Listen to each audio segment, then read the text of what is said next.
abalonda abakulembeze b'ebyalo mu kibiina kye NRM n'abanaakwatira ekibiina kino bendera kukomekerezeddwa mu bitundu eby'enjawulo wabula nga kugweredde mu kuwaanyisiganya bisongovu. Mu bitundu ebimu ebaddeyo okukwatagana amataayi n'okuyiwa omusaayi, awalala ebaddeyo n'okuwa n'amasoso okwesooza, ate ng'awalala amannya ag'abamu ku beesimbyewo tegalabiseeko. Mu bitundu by'e Rwakitula mu disitulikiti y'Ekiruhura, omukulembeze w'eggwanga era ssentebe w'NRM Gen. Yoweri Museveni gy'asibuka, waliwo amannya ag'abantu 6 agasaziddwamu ku regisita y'NRM nga bano bateeberezebwa okuba ab'empewo. Ekiruhura okulonda kukubiriziddwa ssentebe w'akakiiko k'ebyokulonda ak'NRM yennyini Dr. Tango Doi, era ono ayogedde ku vulugu abadde mu kamyufu k'ekibiina. Tango Doi akkiriza nti ebitundu bingi bibaddemu emivuyo nga ku byalo 7,1200 ebyalo 400 tebibaddeemu nkalala z'abalonzi. Tango Doi agambye nti okutwalira wamu ekitundu eky'Essembabule kye kisinzemu emivuyo emingi era bagenda kwesitulanga akakiiko bagombe mu kitundu ekyo okugonjoola ebizibu byayo. We are going to meet Sembabule as a team. We have a bit of tectonics in Luweero. We have Kayunga complaints here and there where the registers were not enough. You find that out of 72,000 villages, registers are not there in 400 villages. They're still doing very well, but we are going to perfect it, correct it, so that by the next time we have registers in all. We have so many people grumbling already, even when they are not yet carded. We have not nominated them. They are fighting the sitting MPs. I think this culture should stop. Let us have a culture of consensus, a culture of family relations in politics. Omukulembeze w'eggwanga Yoweri Kaguta Museveni tibwabulwa era ssentebe w'NRM agambye nti singa buli kyalo kiweza abalonzi 26 ng'ekikye kyavaako ekyo mu disitulikiti eky'e Rwakitula, NRM yakweza abalonzi obukadde 20,800 okuva ku byalo byonna 7,200. Museveni agambye nti ku bantu 351 abawandiisibwa ku lukalala lw'abalonzi olw'ekyalo ky'e Rwakitula, abantu 29 bazuuliddwa nga batuuze ba ku kyalo, abalala kigambibwa nti baasenguka n'abandi baafa. That will mean 20.8 million. That's not bad. This is very good. And in the case of Rwakitula, because I know the homes, you can see how my old comrades, each one has got so many products. You can see now it is very easy for the party to build. Our registrar had the list of the NRM members of 351, but we have audited them and we have found that 61 people either died or migrated. We have therefore ended up with 290 already registered and confirmed. Of course, I know other people who are not on this list. Ate mu disitulikiti y'e Mayuge omuntu omu kigambibwa nti afiiridde mu kanyoolagano w'akabanna NRM abadde bagenze okulonda abakulembeze baabwe ab'oku byalo. Omusasi waffe Busoga Fred Kirabira alina ebisingawo. Omuntu omu yakubiddwa emiggo egimusse mu bitundu by'e Mayuge wakati mu kulonda kw'abannakibiina ekya NRM kwa LC esooka okubaddemu n'akanyoolagano. Bino nno bibadde ku kyalo Bulubuude mu ggombale y'e Malongo DC y'e Mayuge, abalonzi era nga baagizibwa omu ku babadde mu lwokaano luno ku Zaima Wante awanguddwa bwe bateeze kye balyenda Peter mu kkubo ne bamuzingiza ne bamukuba emiggo n'ensambagere ebimujje mu bulamu obw'ensi. Babadde bamulanga kulemesa muntu waabwe Wante Uzaima okulangirirwa ku buwanguzi. Kansala w'ekitundu kino mu ggombale y'e Malongo Lwakala Habibu avuddeyo n'avumirirwa ekikolwa eky'abatuuze abatwalidde amateeka mu ngalo. Abasabye bakkirize ebivudde mu kulonda kuno okuwanguddwa Lwakaka Isaabirye era bamuwagire nga beetegekera n'okulonda okulala okunaddako. Poliisi omulambi gujjo ne gutwala mu ggwanika ly'eddwaliro ery'e Mayuge nga bwegenda mu maaso n'okubuuliriza. Naye mu bitundu ebirala ebya Busoga naddala mu DC y'e Kamuli ne Namutumba okulonda tekugenze mu maaso olw'abatuuze abatabuse n'abamu ne batuuka n'okubirwaniramu n'omusaayi ne guyiika.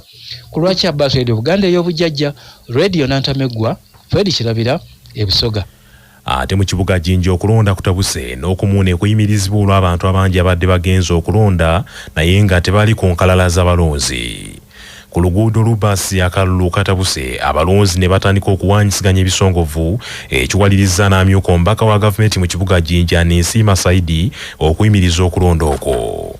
Abamu kwabo babadde baagala kulonda so kati ne tufunamu obuzibu era wentukiddewo ne RPC omwami Nsabimana Charles ne tuwogerako ne registrar naye wetwogerera registrar okulonda akuyimiriza kubanga kimuweebwa amateeka nga registrar okulaba nti bwe wabeerawo embeera y'akavuyo tesobola ate kukkiriza abantu oboolyawo okwetaba mu mbeera eyo ddala wetumonitalinze nze ne deputy RC okulonda esembabule y'okugweredde mu buvuyo obutagambika era mu bifo ebimu okulonda kuyise kwakatandika n'awalala kusaziddwamu. Obuvuyo okusinga bulabikidde nnyo mu kitundu eky'Amawugula West n'Erwemiyaga ng'enta bwevudde ku nkalala okubanga abasinga amannya gaabwe tegasangiddwa ku nkalala ezo nga n'agamu galaga nti gaasiimuddwako busiimulwa olwo abalonzi nga baagala buli muntu alonde kavunaaba nga amanyiddwa mu kitundu ate abamu kibawakanyizza. Mu kitundu ekyekenziga Vunza wamu ne Bulakati Lusaana Kawanda n'ebirala mu bitundu by'Erwemiyaga ne mu Kibizzi Emateete Bugologolo Erwemiyaga obuvuyo obubadde bungi nnyo era amagye galabiddwako nga awamu galwanagana n'abantu n'okubajja mu nnyiriri ze babadde basimbye. Kansala Molero Obushiija ow'Ebugologolo mu bitundu by'Erwemiyaga abamagye bamulagidde asituke ave wabadde atudde ne galagira okulonda kugende mu maaso wabula abadde akulira ebyokulonda mu kitundu ekyo Jime Kabagambe byonna ebikoleddwa bisazizzaamu bulambalamba n'okulonda n'akuyimiriza. Kagana abantu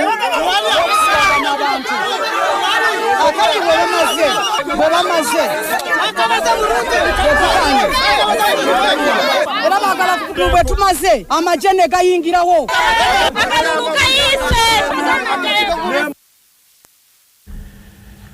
Ate mu kibuga eky'Erwemiyaga omubaka wa paalamenti akiikira Rwemiyaga Theodore Sekikubo ayiseewo ku kifo eky'obuwandiisi ng'atavuganyiziddwa ng'abalala abayiseewo ye Abudu Kiwalabye nga ssentebe ate nga mu kitundu eky'Erwemiyaga B Saamu Ntambazi yalondeddwa.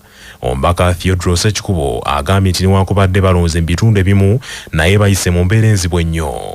Tuyise mu mbeera ey'okunyigirizibwa ez'amagye emmotoka z'amagye wano ate nga akalulu k'abantu ku byalo byabwe okulonda bukulembeze mu byalo okusomozebwa okwokubiri kwe kugamba nti nno baleese lisiti ey'abayiseemu bo ku lwabwe ng'ate abakulembeze ab'oku kyalo nga babasazizzaamu. Tuyise mu kugumba ku kitebe kya disitulikiti Essembabule gye twamala ennaku 2 nga tusaba tubeere n'obwenkanya n'abantu b'Erwemiyaga baweebwa omukisa okulonda abakulembeze bwabwe. Ate mu disitulikiti y'Egomba akakiiko k'ebyokulonda aka NRM mu disitulikiti eyo kasazizzamu obuwanguzi bwamu na NRM abadde yakalangiddwa ku kifo kya ssentebe w'abakyala ow'ekyalo ky'Empenja Gomba bwe kakizudde nti omukyalo ono yalangiriddwa mu bukyamu.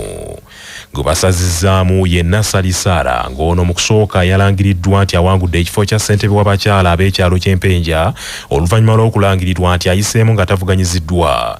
Olw'okuba munne abadde amwesimbyeko nga ye Namwanje Fatuma yasaba akakiiko k'ebyokulonda kamukyuse alondere mu kitundu ekirala.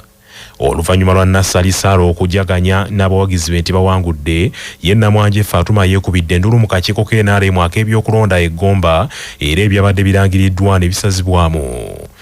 Mu disitulikiti y'e Nakaseke okulonda ku NRM kubadde kwakaasa mmeeme naddala ku byalo okuli Kakinzi, Katooke, Katakala, Katuugo, Kyasampanga, Nakyesaawa wamu n'ab'e Butuuti n'ebitundu ebirala ng'eno abavubuka abatuuze be babadde bateebereza okuba banna NUP beecwacwana nga balumiriza nti bo banna NRM abawedde emirimu era nga beewuunya ekibaganya okubeera mu nkalala z'abalonzi ab'e NRM era wano kabuze kata akalulu kagaane. Omusasi waffe Ttaaka Konsulanta Kabitwe. Tutuuseeko ku kyalo Kakinzi ekisangibwa mu ggombolola y'Ekikamulo mu disitulikiti y'e Nakaseke ng'eno Francis Beizire yawangudde bendera ya NRM ku kyalo n'obululu 54 ng'awangudde Fred Mabunda ng'ono afunyeyo obululu 16 bokka ng'abantu 7 bokka be balonze ku bantu 3 abali mu register.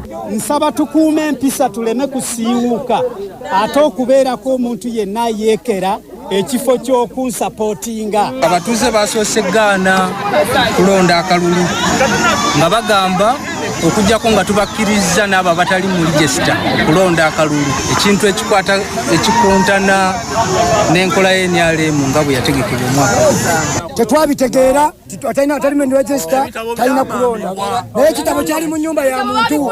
Ate Katooke mu ggombolola y'ewa Kyato akalulu kaggweredde mu maanyi. Abdallah Ssentongo bw'alangiriddwa wakati mu kavuyo ng'omuwanguzi wa flag ya NRM ku bwa ssentebe n'obululu 8 ng'awangudde Brian Ndausi ne Ismail Nteza, kyokka abatuuze basigadde sibamativu. Ekyamazima tusimbye layini naye akadde ke tumaze nga tusimba layini era ogenze mu kusembayo munnange bw'alabye ng'ayimiriddewo yekka n'awanika n'agamba nti nedda nkulekedde obuyinza agenda okulembera abantu. NRM leero nange wenjivuddemu batulaze obutali bumu. Abakulembeze baffe basoose bawandula bo baali balonda dde waabwe ng'aba senior 6 abalina n'ebipapula bya yunivasite babasunsudde babaggyeko. Minisita omubeezi owa Kampala Joseph Kabuye Kyofatogabye ng'ono yeegwanyiza ekifo kya Nakaseke Central mu Parliament abaddewo nnyo okwekenneenya embeera era yalondeddwa nga ssente wa NRM ku kyalo Bulamazzi mu ggombolola y'Ekito. Kyokka ono avumiridde akavuyo abavubuka ke bataddewo ate ng'obudde obw'okwewandiisa bubaddewo. Wakyaliwo obumulumulu naye ng'ekisinga obukulu kyava nti abantu tebajjumbira bulungi kwewandiisa mu register yaffe naye nga twakola omulimu ne tuyita nammu ne tuteekamu n'ebizina nti bane mujje mwewandiisa abantu abamu tebajja okubanga abanuupu balinamu akagundi akagamba tuyiweyo tuyingire mu bo tubasumbube tubajjeko abantu b'amaanyi basigaze omunafu basobole omuwangula. Ku lwa 88 katonyeze 8 CBS FM radio y'Obujjajja nze Ttaaka Consolata wano mu ssaza lya Kabaka eri e Bulemeezi. Manya obuvuna obuddo obw'eddembe lyo tonyigirizibwa ddembe lyo ery'obwebange. Ddembe lyo akutusibako Nana Herbal Mouthwash ly'eddagala ettuufu lyennakakasa mu kujjanjaba endwadde z'amannyo. Amannyo gakuluma gasannyalala senyesa Nana naye weegendereza abafere tebakuguza kappa mu kutiya musange mu famasi zonna. Yakakasibwa National Drug Authority nga bali wamu ne langi wa Global aleetawo enjawulo ku bisenge. Weefunire langi ya Global ku hardware yonna ekuli okumpi. Global Paint, a reliable product. Nga bali wamu ne Baluswata Property Consultants batunda ettaka ku nguudo zonna eziyingira n'okufuluma ekibuga. Va mu by'ettaka lyakulukuta ennyumba ya kyama basange ku ofiisi yaabwe Kyengera opposite Orange City essimu 0704 80 1905. Ddembe ly'okuwawaabira oyo akoze bizinesi etyoboola eddembe ly'obuntu nga munnamateeka Ibrahim Nsereko bw'annyonnyola. Kikakata ku gavumenti oba omuntu yenna akoze bizinesi nayebeera ng'etyoboola eddembe ly'abantu yinza okuba ery'ebyobulamu yinza okuba eddembe ly'okuba ne environment ennungi kimukakatako okuba nga aliyirira abantu olw'obukosefu oba obubatuusiddwako. Omuntu oyo yenna oba ekitongole kyonna ekiremererwa okubeera nga kikola ekyo osobola okubeera ng'okikuba mu mbuga z'amateeka. Obwakabaka bwa Buganda bussa omukago ne kampuni etuusa ku n'ebyuma ebikozesebwa mu kufukirira ebirime eya Akvo International okusitula omutindo gw'ebyobulimi mu bantu ba Kabaka. Bw'abadde ateeka omukono ku ndagaano eno ku lw'Obwakabaka mu Bulange Mengo, omumyuka owookubiri owa Katikkiro Past District Governor Robert Waggwansibirwa asabye abantu ba Kabaka okwettaniya tekinologiya. Okubakubiriza abantu ba Ssaabasajja mwenyigire mu nteekateeka eno kubanga enteekateeka eno leeta ebitundu 40 ku 100 ate n'ofuna 10 ku 10 kuba ne gavumenti ya wakati yataddemu ku ssente naye ng'eyita mu maami bano. Ssaabasajja yasiima n'atandika z'essemaduuka awatundirwa ebikozesebwa mu kulima n'okulunda era abaami bano we bali ab'amasaza bijja kubayo mu ssemaduuka eyo. Njagala okubakubiriza ng'oli afunye agamba nti kino kibaleeta nusu 10 leeta nusu 40 ate kya mutindo. Tubasaba muleme kubongoota omukisa guno mukwasa emikono ebiri emmwanyi terimba tulina ssente tufune ebyuma bino bya sayizi za njawulo. Minisita w'obutonde bw'ensi ne bulungibwansi n'ekikula ky'abantu Oweekitiibwa Hajat Maria Mayanja Akalubo agambye nti obwetaavu bw'okutumbula tekinologiya mu byobulimi bukyali bungi ddala mu balimi abasookerwako. Kampuni eno ebaddemu okumala emyaka nga 6 era eyambibwako ne gavumenti yaffe eya wakati. Erina ebyuma ebirungi ennyo okozesa eri abantu baffe naddala abawangaalira mu byalo nga bakozesa amaanyi g'enjuba. Tulwanyisa butonde bwansi naye wano tukozesa amaanyi g'enjuba okulaba nga gatwolera buli kye twagala ng'okufukirira ennimiro zaffe amazzi ne gagenda eri ebirime.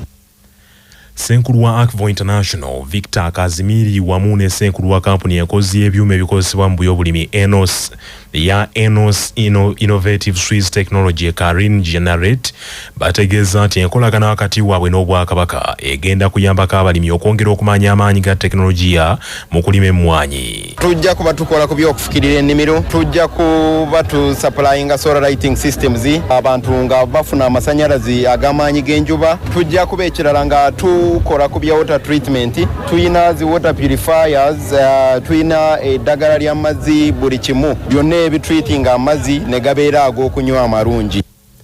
Omukwanaganya obutonde bw'ensi n'ensonga ez'amazzi mu Bwakabaka Teddy Nabakooza Galiwango agambye nti balina obwesige mu kampuni ya Akvo n'asaba abantu b'omutanda okwettanira okujettanira mu bye bakola. Mu nkolagana eno banka y'ebyobusuubuzi, banka z'ebyobusuubuzi okuli Post Bank, Equity Bank ne Exim Bank zaakuwola abantu b'omutanda ensimbi okugula ebyuma ebifukirira ebirime ng'ensimbi enneewole zaakubangako amagoba matono ddala era nga bikoleddwa kampuni ya Enos Innovative Swiss Technology. Akakiiko k'ebyokulonda mu kibiina kya Democratic Party olwaleero kakomekereza omulimu ogw'okusunsula abeegwanyiza ebifo eby'enjawulo era abasukka mu 108 be beesimbyewo okuvuganya ku bifo 54. Entebe y'omukulembeze bw'ekibiina kya DP evuganyizibwako abantu 4 okuli Nobert Mao agirimu kati, Dr. Philip Michael Lumebayiga wamu ne Richard Sebamala ne Aritia Aliye. Bw'abadde akomyawo empapula ze eri akakiiko k'ebyokulonda aka Democratic Party, Ssenkagale wa DP Nobert Mao akawaŋŋamudde nti ebibiina by'obufuzi byonna ebirowooza nti bigenda kukyusa obukulembeze bw'eggwanga lino nga biyita mu kalulu byerimba bwerimbi.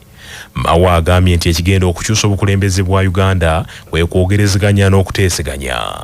Enkyukakyuka mbakuutira bannayuganda bannange tejja kuva mu kalulu, ejja kuva mu kuteesa. Okuteesa kwagala omukulembeze omumanyirivu atatya, ayina experience ate amanye ebyobufuzi. Nga tonnaba kulonda ani abeera pulezidenti wa DP. Weebuuze ono asobola okutuula ne President Museveni n'ateesa naye. Mugenda muvoola ekibiina mukisiiga enziro ate oluvannyuma ne mugamba ekibiina tekirina buganzi. Abantu boogedde bingi. Mao mu ngeri y'emu akukulumidde bannakibiina abakyamwogerera ebisongovu nga babyogerera obweru wa kibiina. Agambye nti bano balabe ba kibiina bamaze emyaka 15 nga bamulwanyisa. Enteekateeka ey'okuziika Oweekitiibwa Ambassador William Bill Matovu ziwedde oluvannyuma lw'akakiiko agenda okuteekateeka okuziika kwe okulangirirwa. Ssentebe w'akakiiko ako Oweekitiibwa Noah Kiyimba olunaku lw'ekyanga ennaku z'omwezi 7 Ogwokutaano waakubaawo agambye nti wajja kubaawo okusaba okukwebaza olw'obulamu bw'omugenzi mu Lutikko e Namirembe ku ssaawa 7 ez'emisana n'oluvannyuma ogw'otukukumwe mu maka g'omugenzi Empala mu Busiro ku luguudo lw'Entebbe. Omugenzi Oweekitiibwa Ambassador William Bill Matovu waakuziikibwa ku Lwokunanga ennaku z'omwezi 8 Ogwokutaano mu maka g'Empala mu Busiro ng'emikolo gyakutandika n'okusaba ku ssaawa 6 ez'omuttuntu. Oweekitiibwa Ambassador William Bill Matovu aweereza Obwakabaka ne Kabaka we era ng'aweerereza mu bitongole omuli n'ekitongole ekya Kabaka Foundation era ng'aweererezaako ne mu gavumenti ya Uganda. Omuliro ogutannamanyibwako guvudde gukutte ssemaduuka wa Smart Mini Supermarket e Busega ku njegoyego z'ekibuga Kampala ne gulekanga ebintu bya bukadde na bukadde bwa nsimbi bitokomose. Ssemaduuka ono ali wakati w'essundiro ly'amafuta erya Shell ne ssemaduuka w'ebizimbisibwa owa Build Max Hardware mu bitundu by'e Busega okumpi n'ekifo awasanyukirwa ekya Happy Boys. Omuliro guno ogukutte zoolekera okwera ssaawa 2 ez'ekiro kino era kitutte akaseera kawanvuko poliisi okuzikiza omuliro ogwo n'okutuuka mu kifo egubadde. Wabaddewo obunkenke obutagambika bannyini mmotoka ezisimbibwa okumpi n'ekizimbe kino bwe babunye emiwabo nga badduka okutaasa mmotoka zaabwe ate nga n'oluguudo kobadde olwa Nateete Kyengera lubadde lujjuddeko akalippagano nga n'okuyingira ekkubo kizibu nnyo. Bantu bali mu kutetenkanya bayingire munda mu kizimbe bali mu koona nzigi abadde bagaddewo kati anti bali mu koona eno manju balabe nga bayingira anti kati ekizimbe kinene bali mu kukyetooloola balabe we bayingirira eri yonna wakutte muliro bali mu kuyinoonya eno manju bikyayaka n'abantu bali mukola kaweefube yenna gwe basobola. Ekizimbe kiweddewo kyekyamazima.